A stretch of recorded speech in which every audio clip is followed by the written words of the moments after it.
सबसे पहले तो ये बताइए कि 5 अगस्त इज़ राउंड द कॉर्नर और वो आप लोगों का मामला है ऐसा कि जिस पर आप लोगों ने एहतजाज को पीक पर लेके जाना है, तो बाकायदा तौर पे एहतजाज का आगाज़ आप लोगों की तरफ से कब से इरादा रखते हैं कि लॉन्च कर दिया जाएगा? देखिए, ये आगाज़ तो उसी दिन हो गया था जिस दिन चीफ मिनिस्टर केपी, पंजाब के, केपी के और नेशनल असेंबली के जो मेंबरान हैं, उनको इस्लामाबाद से लेके लाहौर की तरफ गए थे। हमारा एहतजाज, ख़ुसूसन एहतजाज तो फिर 9 मई से onwards the whole in state of protest. I have been saying it for very long now. और इवेंट्स जो है, ये जो 5 अगस्त का इवेंट है, इसका आगाज़ उसी दिन हो गया था जिस दिन ये सारे मेंबरान जो है वहाँ गए थे खान साहब की डायरेक्शंस के मुताबिक।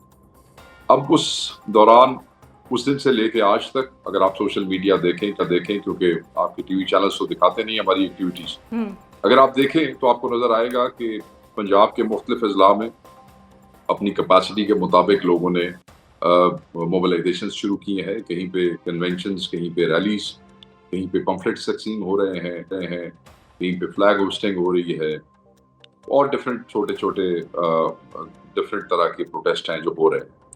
एक सीरीज है। दूसरी तरफ आप देखते हैं कि सिंध में भरपूर तरीके से, अभी जनरल सेक्रेटरी साहब भी वहाँ थे 2-3 दिन पहले, बड़ी ज़बरदस्त एक्टिविटीज़ हो रही हैं सिंध में। और जो पंजाब में फस्तायत है उसके मुकाबले में सिंध में पॉलिटिकल एक्टिविटी का स्पेस जो है वो नज़र आता है और वहाँ वो हो रही है। वहाँ रुकावट वहाँ भी है, फस्तायत वहाँ भी है। हफ्ता पहले वहाँ भी हमारी रैली पे पुलिस का हमला हुआ, मगर बहरहाल वहाँ पे अच्छी एक्टिविटी हुई। दाऊद शाह देखिए, अब कल उसने दुकी में भी एक रैली की, उससे पहले पिछले एक हफ्ते में 3-4 बड़े इवेंट्स कर चुका है। यहाँ पे केपी में जो है वो मुख्तलिफ अजला के अंदर बहुत बड़े बड़े इज्तिमात जो हैं वो हो रहे हैं। So this is basically, it's still ongoing process, protest are going on. This is a peaceful protest जो कि हमारा आईनी हक है और हर सूबे का सदर उसको लीड कर रहा है। केपी के अंदर जो है, केपी के अंदर खान साहब ने ये जिम्मेदारी अली अमीन साहब के जिम्मे लगाई है। जो लास्ट मैसेज आया अगर आप देखें तो अली अमीन, सलमान अकबर राजा और गौर साहब को इस पे जोर देने के लिए कहा गया है। और केपी को उनका सूबा है वो करेंगे। आलिया हमजा साहब पंजाब के लिए प्लान उन्होंने तैयार किए हुए। आपने देखा कि उन्होंने बड़ी रेगुलर मीटिंग्स की हैं और रीजन्स में। उसके बाद अगर आप देखें Balochistan, so it's on going. अब एग्जैक्टली अब उस दिन कौन क्या करेगा ये तो सूबाई सदूर जो है उन्हीं का प्लान है। And they are keeping it to their heart. अच्छा, बन गया हुआ है। And I think you have already mentioned why they are keeping it to their heart because जो कार्रवाइयाँ हो रही हैं, मसलन लाहौर में इस वक्त बड़ा ही शदीद क्रैकडाउन है, उसको मीडिया नहीं कवर कर रहा है, मगर बहरहाल वहाँ पे छापे पड़ रहे हैं, लोग उठाए जा रहे हैं, अदालतों के हाथों में से लोग उठाए जा रहे हैं। Any number that you have from Lahore के कितने लोग आप लोगों के अभी रिसेंट दिनों में अरेस्ट हुए हैं? देखिए, दर्जनों जो है छापे पड़ रहे हैं, लोग इधर उधर हो चुके हैं, कुछ लोग पकड़े भी गए हैं, मगर छापे तो रोज रात को पड़ रहे हैं ना जी। उन्हीं लोगों के घर बार बार वो जो एक लिस्ट है बनी हुई है एक्टिविस्ट की, हमारे दोस्तों की, औरतों मर्दों की, तो पड़ रहे हैं वहाँ पे छापे। तो शेख साहब, फिर अब प्रॉब्लम ये है कि यहाँ पर या तो आपने गवर्नमेंट की नाक में दम करना है या गवर्नमेंट ने आपकी नाक में दम करना है। इसकी कोई दरमियानी विन विन सिचुएशन नहीं ना। हमने नाक में, देखिए जी, हमने एक नाक में दम किया हुआ है तो इसीलिए तो उनको छापे मारने पड़ते हैं। हमने तो इतना नाक में दम कर दिया था कि उनको गोलियां मार के हमारे बंदे शहीद करने पड़े थे। नाक के दम होता है तो लोग एक करंट आते हैं ना। नहीं तो वो आप जो लोग निजी सुकून से बैठे होते हैं उनको तो ये वाहियात किस्म के काम नहीं करने पड़ते। हुकूमतें तभी ऐसे ओछे हथकंडे इस्तेमाल करती हैं जब उनके नाक में दम हो जाता है, और नाक में दम हम क्यों ना करें? हमारा आईनी हक है कि हम एहतजाज करें। ठीक है, वो तो आप हमें देखें, असेंबलियों से अगवा करते हैं, आप अदालतों में फैसले नहीं होने देते, जमानतें नहीं होने देते, MNA MP आप हमारे डिस्क्वालीफाई करते जा रहे हैं, आप बेलें हमारी नहीं होने देते हैं, पार्लियामेंट में प्रोसीडिंग्स नहीं होने देते, आप हमारे साथ फस्तायत करते हैं। तो अगर हमारे पास प्रोटेस्ट नहीं होगा तो और क्या रास्ता है? की करिए फिर, सौ जाइए घर जाके, की करिए।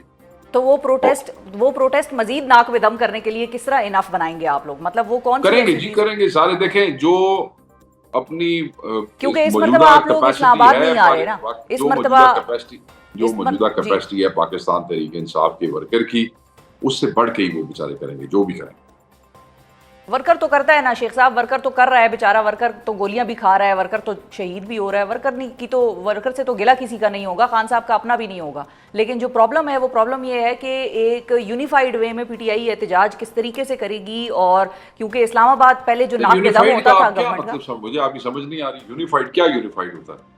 मैं आपको कह रहा हूं कि हर सूबे का सदर जो है वो अपने अपने सूबे को लीड करेगा। यूनिफाइड क्या, सारों को सूबों से उठा के उनको सेंटर में इकट्ठा कर दें और पीछे से कौन चलाएगा वहां पे प्रोटेस्ट?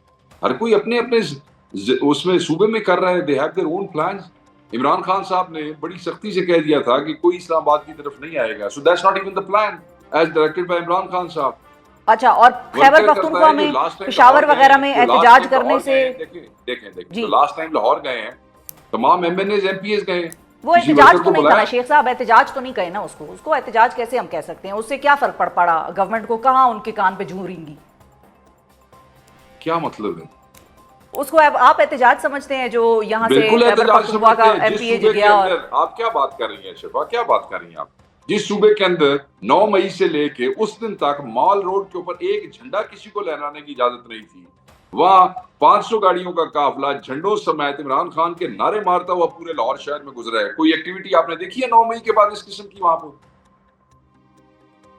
और क्या होता है? अब कर ले कोई, ऐसे नहीं होता है। आप देखें ना, यही चीज है ना कि हम वो, अब आप लोगों की परसेप्शन और है, उसका तो हम कुछ नहीं कर सकते। एक चीज मुमकिन ही नहीं थी, वो उन्होंने की है जाके और उसमें किसी वर्कर को इसलिए इन्वॉल्व नहीं किया कि हम नहीं चाहते थे कि वो प्रॉब्लम्स में आए, और उनका गिला था कि वो नहीं आते हैं। और वो गिला भी ऐसे ही है कि हर इलाके में से वर्कर को एमएनए एमपीए निकाल के लाता है जी। सीधी सीधी बात है। अब जो मर्जी बातें करता रहे, सारा हमारे पास रिकॉर्ड मौजूद है। अब हर एमएनए एमपीए नोन नहीं होता, उसकी शक्लें आप लोगों को पता नहीं है, वो मीडिया से भी नहीं है। इसका ये मतलब नहीं को निकलते नहीं है। हाँ, ऐसे भी हैं जो नहीं निकलते हैं, मगर मेजोरिटी हल्कों में से लोग, केपी में से जो लोग आते हैं, मेजोरिटी उनके अपने एमएनए एमपीए उनके साथ आते हैं। पंजाब में से जो लोग निकलते हैं, मेजोरिटी उनके एमएनए एमपीए उनके साथ होते हैं। उनका ख्याल करना, उनको लाना ले जाना तादाद थोड़ी है, क्योंकि वहां पे जो जुल्म पंजाब में हो रहा है वो जिम्मेदारान पे एमएनए एमपीए पे उतना ही हो रहा है जितना वर्कर्स के ऊपर हो रहा है। और उसके लिए जो डेडलाइन थी जो कोर्ट ने दी हुई थी कि 31 जुलाई तक की डेडलाइन है और आप लोग 9 मई के फैसले करें, तो उसके भी 4 महीने पहले वो डेडलाइन दी थी। अब 31 जुलाई को वो डेडलाइन भी लैप्स कर जाएगी, तो उससे पहले मजीद आप लोगों के ऊपर, चाहे क़यादत हो चाहे वर्कर हो, फैसलाबाद की खबरें हम तक भी पहुंच रही हैं कि फैसलाबाद में सजाओं का इम्कान है। सिर्फ एमएनएज के नाम लिए हैं और एमपीएस के नाम लिए हैं। याद रखिएगा, सरगोदे में हमारे 39 वर्कर्स भी हैं जिनको 10-10 साल की सजा हुई है। नहीं, मैं वर्कर्स की बात कर रही हूँ। मैंने तो कहा है कि वर्कर्स वगैरह इन सब की सजाएं होनी है, तो एक वो भी इम्पैक्ट होगा। आपको लगता है वो चीज़ इम्पैक्ट करेगी जिस तरीके से ये मैसेजिंग करने की अब कोशिश होगी?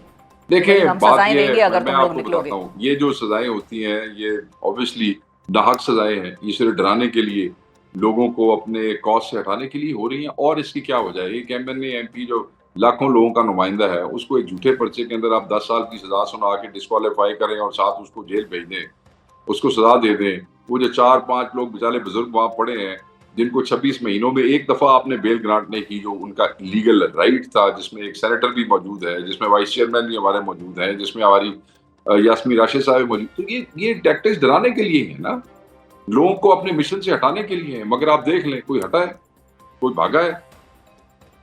ठीक है। अच्छा, अब एक और चीज़ भी बताइए कि जो खैबर पख्तूनख्वा गवर्नमेंट है उसके हवाले से भी मुख्तलिफ खबरें और मुख्तलिफ सियासतदानों के बयानात, गवर्नर साहब के बयानात ऑन रिकॉर्ड हैं। वो बार बार उनको पता नहीं अचानक से बहुत ज़्यादा ख्याल आया हुआ है और बहुत ज़्यादा आया हुआ है कि गवर्नमेंट गिराएं।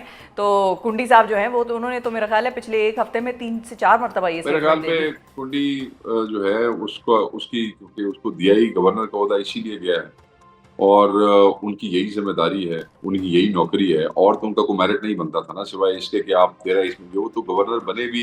मैं आपको बताता हूँ कि वो गवर्नर बने भी जो है वो इसी वजह से है क्योंकि वो उस इलाके से हैं जहाँ का चीफ मिनिस्टर है, और उनका क्या मेरिट बनता था?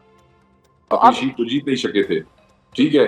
तो अगर वो बन गए हैं तो अब उनकी नौकरी ये है कि उन्होंने सिर्फ उनके खिलाफ बात करनी है, और उन्होंने वो करना है। तो ये सिर्फ उनके खिलाफ सिर्फ बात ही होगी, बात की हद तक ही रहेंगे आप लोग? आगे सुन ले मेरी बात।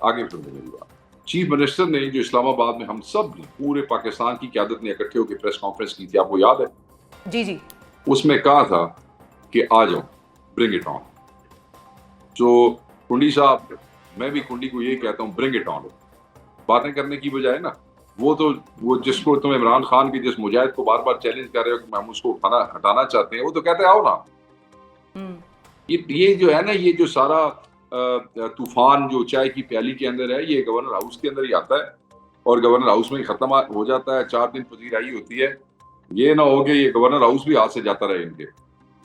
अच्छा, नहीं, अभी वो तो कंफर्टेबल पोजीशन में है। अभी तो जो दूसरी बात पूछ रहे हैं लोग एक दूसरे नहीं, से, वो और आजकल कंफर्टेबल जो पोजीशन में है तो ऐसी कितने अनकंफर्टेबल पोजीशन है। चाको आपने देखा हमारा एमपी भाग गया केपी में से, क्या नहीं, हुआ? कोई भागा नहीं है, लेकिन डिस्क्वालिफिकेशंस के हवाले से हमें पीटीआई के भी मुख्तलिफ साथी जो हैं वो भी खदशात का इजहार तो बहरहाल कर कर रहे लें, हैं। केपी में किसी को डिस्क्वालीफाई करना है तो इलेक्शन होगा, हमारा ही बंदा आएगा।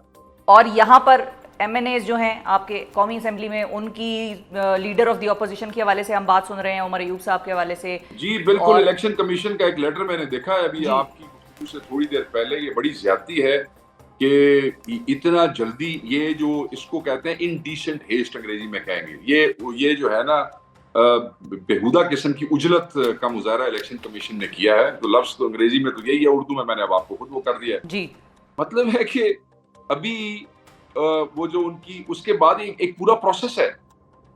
वो प्रोसेस के मुताबिक वो उसको जाएगा और वो ये एक इनको इतनी जल्दी पड़ी हुई है नून लीग को सिंगल मेजॉरिटी पार्टी बनाने की कि आप ये देख लें। मैंने बिल्कुल लेटर पढ़ा है, उसमें आपने इनका नाम लिया, चट्टा साहब का नाम लिया, आपने बच्चर साहब का नाम लिया और बिलाल एजाज साहब भी हैं इसमें, जिनकी सीट तो उन्होंने पहले ही ले ली है। अब तो सिर्फ एक वेंडेटा ही है और तो हम कुछ नहीं कह सकते। But let me tell you, ये सारे वो शेर हैं, ये सारे मुजाहिद हैं, ये इमरान खान के साथ खड़े थे, इमरान खान के साथ खड़े रहेंगे। सीटें जो हैं वो मैटर नहीं करती हैं। सीटें इमरान खान की ज़ात के लिए, मेरी इन सब से बात हुई पिछले हफ्ते, इन्होंने अच्छा, कहा कि हम जूते की नोक पे रखते हैं ये सारी सीटें। जहाँ इमरान खान की ज़ात है हम उसके साथ खड़े थे और खड़े रहेंगे। सो कर लो जो करना है।